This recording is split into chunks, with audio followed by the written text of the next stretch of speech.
ಸ್ನೇಹಿತರೆ, media masters ನ್ಯೂಸ್ಗೆ ಸ್ವಾಗತ. ಗೆಳೆಯರೆ, ಪಶ್ಚಿಮ ಬಂಗಾಳದ ಚುನಾವಣೆಗಳು ಮುಗಿದಿವೆ.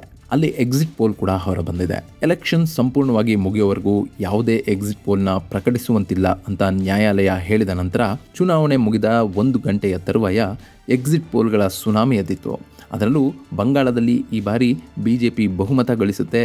ದೀದಿ ವರ್ಸಸ್ ದಾದಾ ಅನ್ನೋ ರೇಸ್ನಲ್ಲಿ ಸುವೇಂದು ಅಧಿಕಾರಿ ವಿನ್ ಆಗ್ತಾರೆ ಅಂತ ಸಾಕಷ್ಟು ಪೋಲ್ಗಳು ಹೇಳ್ತಾ ಇದ್ವು. ಚುನಾವಣೆಗೂ ಮುನ್ನವೇ ಬಿಜೆಪಿ ಇಂಥದ್ದೊಂದು ನರೇಟಿವ್ ಅನ್ನ ಫಿಕ್ಸ್ ಮಾಡಿತ್ತು. ಅದೇ ಎಕ್ಸಿಟ್ ಪೋಲ್ಗಳಲ್ಲೂ ಕೂಡ ಕಾಣ್ತಾ ಇದೆ. ಆದರೆ ಪಶ್ಚಿಮ ಬಂಗಾಳದಲ್ಲಿ ಎಕ್ಸಿಟ್ ಪೋಲ್ಗಳು ಎಷ್ಟರ ಮಟ್ಟಿಗೆ ನಿಜ ಆಗ್ಬೋದು? ಅಲ್ಲಿ ಟಿಎಂಸಿಯನ್ನು ಸೋಲಿಸೋದು ಬಿಜೆಪಿಗೆ ಅಷ್ಟೊಂದು ಸುಲಭನಾ? ಸರ್ ಕಾರ್ಯಕ್ರಮದಲ್ಲಿ ಹೊರಗುಳಿದ ಮತಗಳು ಟಿಎಂಸಿಯ ಸೋಲಿಗೆ ಕಾರಣ ಆಗುತ್ವಾ, ಅಥವಾ ಅಲ್ಲಿ ನಡೆದಿರುವ ಅತಿ ಹೆಚ್ಚು ಮತದಾನ ಬಿಜೆಪಿ ಪಾಲಿಗೆ ಕಂಟಕ ಆಗುತ್ತಾ ಅನ್ನೋದರ ಬಗ್ಗೆ ಒಂದಷ್ಟು ಮಾಹಿತಿಯನ್ನ ನಾವಿಲ್ಲಿ ನೋಡೋಣ.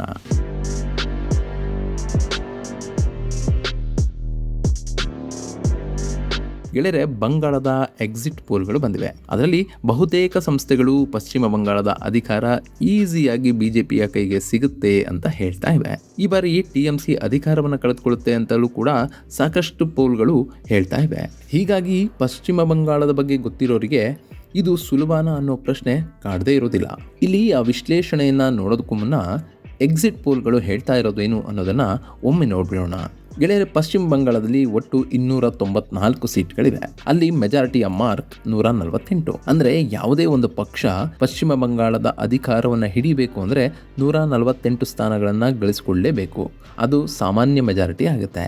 ಇನ್ನು ಈಗ ನಡೆದಿರುವ ಚುನಾವಣೆಗಳ ಎಕ್ಸಿಟ್ ಪೋಲ್ ಸಮೀಕ್ಷೆಯಲ್ಲಿ ಬಿಜೆಪಿ ಇಂಥದ್ದೊಂದು ಮಾರ್ಕ್ ಅನ್ನ ದಾಟಬಹುದು ಅಂತ ಸಾಕಷ್ಟು ಪೋಲ್ ಸ್ಟಾರ್ಗಳು ಹೇಳ್ತಾ ಇವೆ. ಅದರಲ್ಲೂ ಪಿ ಮಾರ್ಕ್ ಅನ್ನೋ ಸಂಸ್ಥೆ ಬಿಜೆಪಿ 150ರಿಂದ 175 ಸ್ಥಾನಗಳನ್ನ ಗಳಿಸಿಕೊಳ್ಳಬಹುದು ಅಂತ ಹೇಳ್ತಾ ಇದ್ರೆ, ಟಿಎಂಸಿಗೆ 118ರಿಂದ 138 ಸ್ಥಾನಗಳನ್ನ ಕೊಡ್ತಾ ಇದೆ. ಹಾಗೇನೆ ಮ್ಯಾಟ್ರಿಸ್ ಅನ್ನೋ ಸಂಸ್ಥೆ 146ರಿಂದ 161 ಸ್ಥಾನಗಳವರೆಗೂ ಬಿಜೆಪಿ ಗೆಲ್ಲಬಹುದು ಅಂತ ಹೇಳ್ತಾ ಇದ್ರೆ, ಟಿಎಂಸಿ 125ರಿಂದ 140 ಸ್ಥಾನಗಳಿಗೆ ಸುಸ್ತಾಗಬಹುದು ಅಂತ ಹೇಳ್ತಾ ಇದ್ದಾರೆ. ಇನ್ನು ಪೋಲ್ ಡೈರಿ ಅನ್ನೋ ಸಂಸ್ಥೆ ಬಿಜೆಪಿಗೆ 142ರಿಂದ 171 ಸ್ಥಾನಗಳನ್ನು ಕೊಡ್ತಾ ಇದ್ರೆ, ಟಿಎಂಸಿಗೆ 99ರಿಂದ 127 ಸ್ಥಾನಗಳನ್ನು ಗೆಲ್ಲುವ ಅವಕಾಶ ಇದೆ ಅಂತ ಹೇಳ್ತಾ ಇದೆ.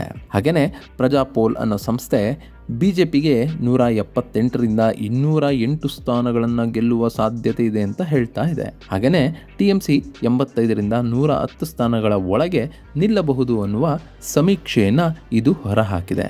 ಪೀಪಲ್ ಪ್ಲಸ್ ಅನ್ನುವ ಸಂಸ್ಥೆ ಟಿಎಂಸಿಗೆ 177ರಿಂದ 187 ಸ್ಥಾನಗಳು ಸಿಗಬಹುದು ಅಂತ ಇದ್ರೆ, ಬಿಜೆಪಿ ಈ ಬಾರಿ 95ರಿಂದ 110 ಸ್ಥಾನಗಳನ್ನ ಗಳಿಸಿಕೊಳ್ಳಬಹುದು ಅಂತ ಹೇಳ್ತಾ ಇದೆ. ಹಾಗೇನೆ ಜನಮತ್ ಪೋಲ್ ಅನ್ನೋ ಸಂಸ್ಥೆ ಕೊಟ್ಟಿರುವ ವರದಿಯ ಪ್ರಕಾರ 195ರಿಂದ 205 ಸ್ಥಾನಗಳನ್ನ ಟಿಎಂಸಿ ಗೆಲ್ಲಬಹುದು. ಬಿಜೆಪಿಗೆ 80ರಿಂದ 90 ಸ್ಥಾನಗಳು ಸಿಗಬಹುದು ಅಂತ ಹೇಳ್ತಾ ಇದೆ. ಸೊ ಈಗ ಬಿಡುಗಡೆಯಾಗಿರುವ 6 ಪೋಲ್ ರಿಸಲ್ಟ್ಗಳಲ್ಲಿ 4 ಪೋಲ್ ರಿಸಲ್ಟ್ಗಳು ಬಿಜೆಪಿಗೆ ಬಹುಮತದ ಗಡಿಯನ್ನ ದಾಟಿಸಿವೆ.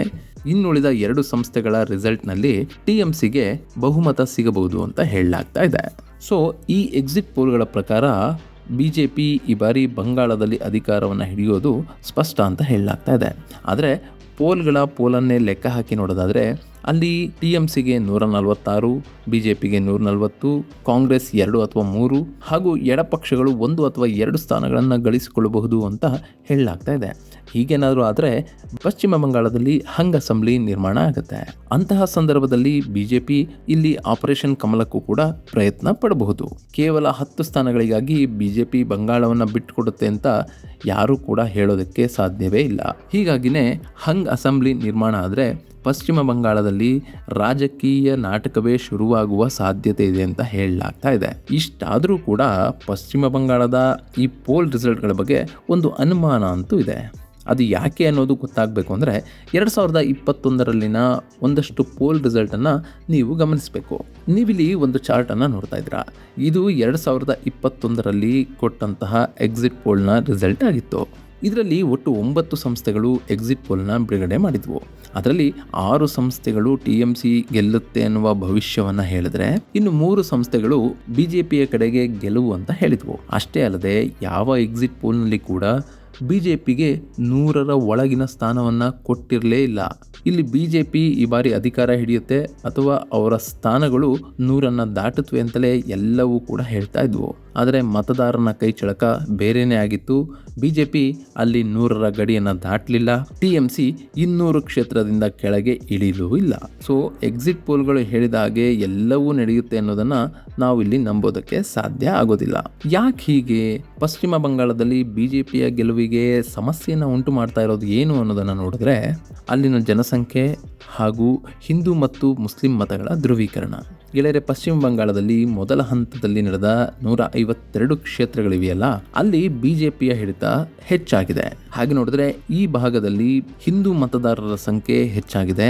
ಇಷ್ಟಾದರೂ ಕೂಡ ಬಿಜೆಪಿ ಈ 152 ಕ್ಷೇತ್ರಗಳ ಪೈಕಿ ಎಲ್ಲವನ್ನೂ ಕೂಡ ತನ್ನದಾಗಿಸಿಕೊಳ್ಳೋದಕ್ಕೆ ಸಾಧ್ಯ ಇಲ್ಲ. ಅಟ್ಲೀಸ್ಟ್ ಅವರು ಅಲ್ಲಿ 120ರ ಗಡಿಯನ್ನು ದಾಟಲೇಬೇಕು. ಹಾಗಾದಾಗ ಮಾತ್ರ ಅವರಿಗೆ ಅಧಿಕಾರದ ಕುರ್ಚಿ ಸಿಗುತ್ತೆ. ಆದರೆ ಇಲ್ಲಿ ಬಿಜೆಪಿಯ ಹಿಂಬಾಲಕರು ಹೇಳ್ತಾ ಇರೋದೇನು ಅಂತಂದರೆ, ಈ 152 ಕ್ಷೇತ್ರಗಳ ಪೈಕಿ ಬಿಜೆಪಿ 110 ಸ್ಥಾನಗಳವರೆಗೂ ಗೆಲ್ಲಬಹುದು ಅನ್ನುವ ಅಂದಾಜನ್ನು ಅವರು ಕೊಡ್ತಾ ಇದ್ದಾರೆ. ಸೊ ಇನ್ನುಳಿದ ಕ್ಷೇತ್ರಗಳು ಟಿಎಂಸಿಯ ಪಾಲಾಗುತ್ತೆ. ಇಲ್ಲಿ ಬಿಜೆಪಿ 110 ಹಾಗೂ ಟಿಎಂಸಿ 42 ಕ್ಷೇತ್ರಗಳನ್ನು ಗೆಲ್ತು ಅಂತಲೇ ಇಟ್ಕೊಳ್ಳೋಣ. ಮೊದಲ ಹಂತದ ಚುನಾವಣೆಯಲ್ಲಿ ಬಿಜೆಪಿ ಮುನ್ನಡೆಯನ್ನು ಗಳಿಸ್ಕೊಂಡಿದೆ. ಆದರೆ ಎರಡನೇ ಹಂತದ ಚುನಾವಣೆ ಇದೆಯಲ್ಲ, ಅದು ನಿಜಕ್ಕೂ ಬಿಜೆಪಿಯ ಪಾಲಿಗೆ ಕಬ್ಬಿಣದ ಕಡಲೆ. ಯಾಕೆಂತಂದರೆ ಎರಡನೇ ಹಂತದಲ್ಲಿ ನಡೆದ 142 ಕ್ಷೇತ್ರಗಳ ಚುನಾವಣೆಯಲ್ಲೂ ಕೂಡ 92ರಷ್ಟು ಮತದಾನ ಆಗಿದೆ. ಅಂದರೆ ಅಲ್ಲಿನ ಸಾಕಷ್ಟು ಜನ ಮತದಾನವನ್ನು ಮಾಡಿದ್ದಾರೆ. ಈ ಮತದಾನ ಬಿಜೆಪಿಯ ಗೆಲುವಿಗೆ ಸಹಕಾರಿ ಆಗುತ್ತೆ ಅಂತ ಸಾಕಷ್ಟು ಜನ ಹೇಳ್ತಾರೆ. ಆದರೆ ಇಲ್ಲಿ ಗಮನಿಸಬೇಕಾದ ವಿಷಯ ಅಂತಂದರೆ, ಪಶ್ಚಿಮ ಬಂಗಾಳದಲ್ಲಿ ಎರಡನೇ ಹಂತದಲ್ಲಿ ನಡೆದ ಚುನಾವಣೆಯ ಕ್ಷೇತ್ರಗಳಿವೆಯಲ್ಲ, ಅಲ್ಲಿ ಮುಸ್ಲಿಂ ಮೆಜಾರಿಟಿಯ ಕ್ಷೇತ್ರಗಳು ಬಹಳಷ್ಟಿವೆ. ಕಳೆದ ಬಾರಿ ಟಿಎಂಸಿ ಇಲ್ಲಿಂದಲೇ 120 ಸ್ಥಾನಗಳನ್ನು ಕೂಡ ಗೆದ್ದುಕೊಂಡಿತ್ತು ಅನ್ನೋದನ್ನು ನಾವು ಮರೆಯೋ ಹಾಗಿಲ್ಲ. ಒಟ್ಟು 142 ಕ್ಷೇತ್ರಗಳ ಪೈಕಿ 120ಕ್ಕೂ ಹೆಚ್ಚು ಕ್ಷೇತ್ರಗಳನ್ನು ಟಿಎಂಸಿ ಗೆಲ್ತಾ ಇದೆ ಅಂತಂದರೆ ಅಲ್ಲಿ ಟಿಎಂಸಿಯ ಭದ್ರಕೋಟೆ ಇದೆ ಅಂತಲೇ ಅರ್ಥ. ಸೊ ಆ ಟಿಎಂಸಿಯ ಭದ್ರಕೋಟೆಯನ್ನು ಛಿದ್ರ ಮಾಡಿ ಅಲ್ಲಿನ ಹಿಂದೂ ಮತಗಳನ್ನೆಲ್ಲ ಒಗ್ಗೂಡಿಸಿ ಆ ಕ್ಷೇತ್ರಗಳ ಪೈಕಿ 40 ಕ್ಷೇತ್ರಗಳನ್ನು ಬಿಜೆಪಿ ತನ್ನದಾಗಿಸಿಕೊಳ್ಬೇಕು. ಇದು ಸಾಧ್ಯ ಆಗುತ್ತಾ? ಪಶ್ಚಿಮ ಬಂಗಾಳದ ರಾಜಕೀಯ ವಿಶ್ಲೇಷಕರ ಪ್ರಕಾರ ಇದು ತುಂಬಾನೇ ಕಷ್ಟವಾದ ಕೆಲಸ. ಇಲ್ಲಿ ಟಿಎಂಸಿಗೆ ಸಾಕಷ್ಟು ಬೆಂಬಲ ಇದೆ. ಒಂದು ವೇಳೆ ಇಲ್ಲಿ ಟಿಎಂಸಿಯನ್ನು ಸೋಲಿಸಲೇಬೇಕು ಅಂತಂದರೆ ಅಲ್ಲಿ ಮತ ವಿಭಜನೆ ಆಗಬೇಕು. ಕಾಂಗ್ರೆಸ್ ಅಥವಾ ಇನ್ಯಾವುದೇ ಮುಸ್ಲಿಂ ಪಕ್ಷಗಳು ಅಲ್ಲಿನ ಮುಸ್ಲಿಂ ಮತದಾರರ ಮತಗಳನ್ನು ಪಡಿಬೇಕು. ಆಗ ಆ ನಷ್ಟವನ್ನು ಟಿಎಂಸಿ ಅನುಭವಿಸಬೇಕು. ಇದರ ಜೊತೆಗೆ ಬಿಜೆಪಿಯ ಮತಗಳು ಒಂದಾಗಬೇಕು. ಇದಿಷ್ಟು ಆದಾಗ ಮಾತ್ರ ಬಿಜೆಪಿ ಈ 142 ಕ್ಷೇತ್ರಗಳ ಪೈಕಿ ಒಂದು 40 ಕ್ಷೇತ್ರಗಳನ್ನು ಗೆಲ್ಲೋದಕ್ಕೆ ಸಾಧ್ಯ ಆಗಬಹುದು. ಹಾಗಾದಾಗ ಮಾತ್ರವೇ ಬಿಜೆಪಿಗೆ ಬಂಗಾಳದಲ್ಲಿನ ಗೆಲುವು ಸಾಧ್ಯ ಅಂತ ಹೇಳಲಾಗ್ತಾ ಇದೆ. ಆದರೆ ಈಗ 92ರಷ್ಟು ಮತದಾನ ಆಗಿರೋದ್ರಿಂದ ಅಲ್ಲಿನ ಬಹುತೇಕ ಮುಸ್ಲಿಂ ಮತಗಳು ಟಿಎಂಸಿಯ ಪಾಲಿಗೆ ಸಿಕ್ಕಿರುತ್ತವೆ. ಯಾಕೆಂತಂದರೆ ಯಾವ ರಾಜ್ಯದಲ್ಲಿ ಯಾವ ಪಕ್ಷ ಪ್ರಬಲವಾಗಿ ಬಿಜೆಪಿಯ ವಿರುದ್ಧ ನಿಲ್ಲುತ್ತೆ ಆ ಪಕ್ಷವನ್ನೇ ಬೆಂಬಲಿಸುವ ಕೆಲಸವನ್ನು ಮುಸ್ಲಿಂ ಮತದಾರರು ಮಾಡ್ತಾ ಇದ್ದಾರೆ. ಈಗ ಪಶ್ಚಿಮ ಬಂಗಾಳದಲ್ಲಿ ಕಾಂಗ್ರೆಸ್ ಸದೃಢವಾಗಿಲ್ಲ. ಅಲ್ಲಿನ ಒಂದೆರಡು ಕ್ಷೇತ್ರಗಳಲ್ಲಿ ಕಾಂಗ್ರೆಸ್ನ ಅಭ್ಯರ್ಥಿಗಳ ಹಿನ್ನೆಲೆಯಲ್ಲಿ ಅವರಿಗೆ ಮುಸ್ಲಿಂ ಮತಗಳು ಬಿದ್ದರೂ ಕೂಡ ಇನ್ನುಳಿದ ಕಡೆಗಳಲ್ಲಿ ಮುಸ್ಲಿಂ ಮತದಾರರು ಸಾಲಿಡ್ ಆಗಿ ಟಿಎಂಸಿಯ ಜೊತೆಗೆ ನಿಲ್ತಾರೆ. ಈಗ ಇದೇ ಆಗ್ತಾ ಇದೆ ಎನ್ನುವ ಲೆಕ್ಕಾಚಾರಗಳು ಕೂಡ ಸಿಗ್ತಾ ಇವೆ. ಹೀಗಾಗಿ ಎರಡನೇ ಹಂತದಲ್ಲಿ ನಡೆದಿರುವ 142 ಕ್ಷೇತ್ರಗಳ ಪೈಕಿ ಟಿಎಂಸಿ 110ರಿಂದ 120 ಸ್ಥಾನಗಳವರೆಗೆ ಗೆಲ್ಲಬಹುದು ಅನ್ನುವ ಅಂದಾಜು ಕೂಡ ಇದೆ. ಒಂದು ವೇಳೆ ಹಾಗೇನಾರು ಆದರೆ ಇಲ್ಲಿ ಸಾಕಷ್ಟು ಎಕ್ಸಿಟ್ ಪೋಲ್ಗಳು ಉಲ್ಟಾ ಆಗುವ ಸಾಧ್ಯತೆ ಇದೆ. ಯಾಕೆಂತಂದರೆ ಮೊದಲ ಹಂತದಲ್ಲಿ ಕೇವಲ 40 ಕ್ಷೇತ್ರಗಳನ್ನಷ್ಟೇ ಟಿಎಂಸಿ ಪಡೆಯುತ್ತೆ ಅಂತ ಅಂದರೂ ಕೂಡ ಎರಡನೇ ಹಂತದಲ್ಲಿ ನಡೆದ ಚುನಾವಣೆಗಳಲ್ಲಿ ಅದು 110ರಿಂದ 120 ಕ್ಷೇತ್ರಗಳನ್ನು ತನ್ನದಾಗಿಸಿಕೊಂಡ್ರೆ ಅಲ್ಲಿ ಟಿಎಂಸಿಯ ಬಲ 150ರಿಂದ 160ರಷ್ಟು ಆಗುತ್ತೆ. ಅದು ಬಹುಮತಕ್ಕೆ ಬೇಕಾಗಿರುವ ನಂಬರನ್ನು ಟಿಎಂಸಿಗೆ ಕೊಡುತ್ತೆ. ಹೀಗಾಗಿನೇ ಈ ಬಾರಿ ಪಶ್ಚಿಮ ಬಂಗಾಳದಲ್ಲಿ ದೀದಿ ವರ್ಸಸ್ ದಾದಾ ಅನ್ನುವ ಲೆಕ್ಕಾಚಾರಗಳಲ್ಲಿ ದೀದಿನೇ ಗೆಲ್ಲುವ ಸಾಧ್ಯತೆಗಳಿವೆ ಅಂತ ಒಂದಷ್ಟು ವಿಶ್ಲೇಷಕರು ಹೇಳ್ತಾ ಇದ್ದಾರೆ. ಆದರೆ ಈ ಬಾರಿ ಪಶ್ಚಿಮ ಬಂಗಾಳ ದಾದಾನ ಕೈ ಹಿಡಿಯುತ್ತೆ ಅಂತ ಎಕ್ಸಿಟ್ ಪೋಲ್ಗಳು ಹೇಳ್ತಾ ಇವೆ. ಗೆಳೆಯರೆ, ನಾವಿಲ್ಲಿ ಒಂದು ವಿಷಯವನ್ನು ಗಮನಿಸಬೇಕು. ಮಮತಾ ಬ್ಯಾನರ್ಜಿ 2016 ಹಾಗೂ 2021ರ ಚುನಾವಣಾ ಸಂದರ್ಭದಲ್ಲಿ ತಮ್ಮ ಕಾಲಿಗೆ ಪೆಟ್ಟನ್ನು ಮಾಡ್ಕೊಂಡಿದ್ರು. ಅದು ಅಚಾನಕ್ಕಾಗಿ ಆಯ್ತಾ ಅಥವಾ ಬೇಕಂತಲೇ ಅದನ್ನು ಮಾಡ್ಕೊಂಡ್ರ ಅವರಿಗೆ ಮಾತ್ರ ಗೊತ್ತು. ಆದರೆ ಮಮತಾ ಬ್ಯಾನರ್ಜಿಯವರ ಈ ನಡೆಯನ್ನ ವಿರೋಧ ಪಕ್ಷಗಳು ನಾಟಕ ಅಂತ ಬಿಂಬಿಸಿದ್ವು. ಇಷ್ಟಾದರೂ ಬಂಗಾಳದ ಜನ ಮಮತಾ ಬ್ಯಾನರ್ಜಿಯವರನ್ನ ಬೆಂಬಲಿಸಿ ನಿಂತರು. ಹೀಗಾಗಿ TMCಗೆ ಅಲ್ಲಿ ಭರ್ಜರಿ ಬಹುಮತ ಸಿಕ್ಕಿತು. ಆದರೆ ಈ ಬಾರಿ ಗಮನಿಸಬೇಕಾದ ಅಂಶ ಅಂತ ಅಂದರೆ ಮಮತಾ ಬ್ಯಾನರ್ಜಿ ಯಾವುದೇ ರೀತಿಯ ಬ್ಯಾಂಡೇಜ್ಗಳನ್ನು ಕೈಗೆ ಕಾಲಿಗೆ ಕಟ್ಕೊಂಡು ಓಡಾಡಲಿಲ್ಲ. ಅವರಿಗೆ ಈ ಬಾರಿಯ ರಿಸಲ್ಟ್ ಸ್ಪಷ್ಟ ಆಗಿತ್ತಾ? ಅದು ಅವರಿಗೆ ಮಾತ್ರ ಗೊತ್ತು.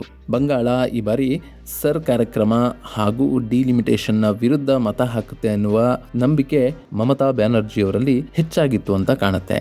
ಹೀಗಾಗಿನೇ ಮಮತಾ ಕೂಲಾಗಿ ಚುನಾವಣೆಯನ್ನು ಮಾಡಿದ್ದಾರೆ. ಚುನಾವಣಾ ಸಂದರ್ಭದಲ್ಲಿ ಎರಡು ಪಕ್ಷಗಳ ನಾಯಕರು, ಎರಡು ಪಕ್ಷಗಳ ಕಾರ್ಯಕರ್ತರು ಹೊಡೆದಾಡಿಕೊಂಡದನ್ನು ಬಿಟ್ಟರೆ ಈ ಹಿಂದಿನ ಎಲ್ಲ ಚುನಾವಣೆಗಳಿಗೆ ಹೋಲಿಸಿದರೆ ಪಶ್ಚಿಮ ಬಂಗಾಳದ ಚುನಾವಣೆ ಈ ಬಾರಿ ಶಾಂತಿಯುತವಾಗಿ ನಡೆದಿದೆ. ಅದಕ್ಕೆ ಕಾರಣ ಎಲೆಕ್ಷನ್ ಕಮಿಷನ್ ಹಾಗೂ ಕೇಂದ್ರ ಭದ್ರತಾ ಪಡೆಗಳು ಇರಬಹುದು. ಆದರೆ ಈ ಬಾರಿಯ ಪಶ್ಚಿಮ ಬಂಗಾಳದ ಚುನಾವಣೆ ಹೆಚ್ಚು ಕಾಂಟ್ರವರ್ಸಿ ಇಲ್ಲದೆ ಮುಗಿದಿದೆ. ಎಕ್ಸಿಟ್ ಪೋಲ್ಗಳು ಕೂಡ ಸಾಕಷ್ಟು ಫಲಿತಾಂಶವನ್ನು ಕೊಡ್ತಾ ಇವೆ. ಇಷ್ಟಾದರೂ ಬಂಗಾಳದ ಜನರ ಮನದಲ್ಲಿ ಈಗ ಇರೋದು ದೀದಿನ ಅಥವಾ ದಾದಾನ ಅನ್ನೋದು ಗೊತ್ತಾಗಬೇಕು ಅಂತಂದರೆ ಮೇ 4ರವರೆಗೂ ಕಾಯಲೇಬೇಕು. ಗೆಳೆಯರೆ, ಯಾವುದೇ ರಾಜ್ಯಕ್ಕೆ ಯಾವುದೇ ನಾಯಕನಿಗೆ ಅಂಕುಶ ಇಲ್ಲದೆ ಇದ್ದರೆ ಅದು ಸಾಕಷ್ಟು ಸಮಸ್ಯೆಗಳನ್ನು ಸೃಷ್ಟಿ ಮಾಡ್ಬೋದು. ಹೀಗಾಗಿ ಪ್ರಜಾತಂತ್ರ ವ್ಯವಸ್ಥೆಯನ್ನ, ಚುನಾವಣೆಯನ್ನ ಪ್ರತಿ 5 ವರ್ಷಗಳಿಗೆ ಒಮ್ಮೆ ಭಾರತದಲ್ಲಿ ಇಡಲಾಗಿದೆ. ಇಲ್ಲಿ ಮತದಾರರು ಪ್ರತಿ 5 ವರ್ಷಗಳಿಗೆ ಒಮ್ಮೆ ತಮ್ಮ ಸರ್ಕಾರವನ್ನು ಆಯ್ಕೆ ಮಾಡ್ಕೊಳ್ತಾರೆ. ಸೊ ಇಲ್ಲಿ ಮತದಾರರನ್ನ ಓಲೈಸುವ, ಮತದಾರರ ಬೆಂಬಲವನ್ನು ಗಳಿಸಿಕೊಳ್ಳುವ ಅಗತ್ಯ ಎಲ್ಲ ಪಕ್ಷಗಳಿಗೂ ಇರುತ್ತೆ. ಈ ರೇಸ್ನಲ್ಲಿ ಈ ಬಾರಿ ಪಶ್ಚಿಮ ಬಂಗಾಳದಲ್ಲಿ ವಿನ್ ಆಗೋದು ಯಾರು ಅನ್ನೋದನ್ನು ನಾವು ಕೂಡ ಕಾದು ನೋಡೋಣ. ಇದು ಗೆಳೆಯರೆ ಪಶ್ಚಿಮ ಬಂಗಾಳದ ಚುನಾವಣೆ, ಅಲ್ಲಿನ ಎಕ್ಸಿಟ್ ಪೋಲ್ ರಿಸಲ್ಟ್ ಹಾಗೂ ಅಲ್ಲಿನ ನೈಜ ಪರಿಸ್ಥಿತಿಯ ಬಗ್ಗೆ ಒಂದಷ್ಟು ಮಾಹಿತಿ. ಮುಂದಿನ ವಿಡಿಯೋದಲ್ಲಿ ಮತ್ತೊಂದು ವಿಶೇಷವನ್ನು ನಿಮ್ಮ ಮುಂದಿಡ್ತೀನಿ. ಅಲ್ಲಿವರೆಗೂ ನಮಸ್ಕಾರ.